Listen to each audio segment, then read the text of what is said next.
Have you ever realized that the life that you've worked so hard to build isn't actually what you want? I'm on the yoga mat and this has just been coming up for me a lot lately. And as I've been rolling out today, I decided I was going to share some thoughts on this. So I know for me, for years, I would get things down on paper, get it written out perfectly, and then I would go chase those dreams. I got the promotions, I hit the goal, and I was successful. I wasn't failing at things, but it really wasn't what I wanted. It wasn't something that came, I think, from me. I think it was just things that I thought I was supposed to do. Somewhere along the way, I just realized that even though it looked perfect on paper, it wasn't aligned with who I was. It wasn't aligned with what I wanted from life.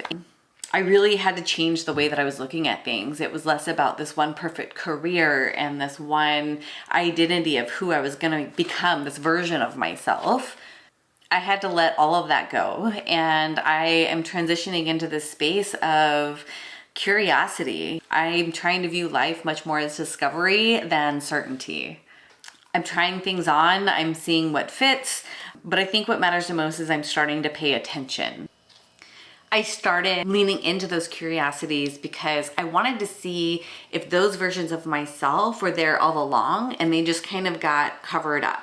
I wanted to start to look at what I could shed away that really wasn't in alignment with who I am and who I've always been and who I could be.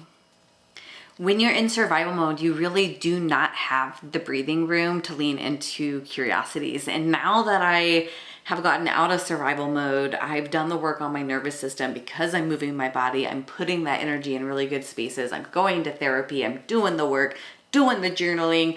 I've created space for myself to breathe.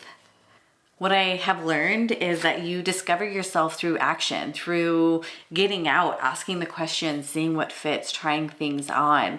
It may feel like failing at first, but it's truly not failing. It's just not meant for you. I'm horrible at dance. I thoroughly enjoy it though, and I enjoy the way that it makes me feel.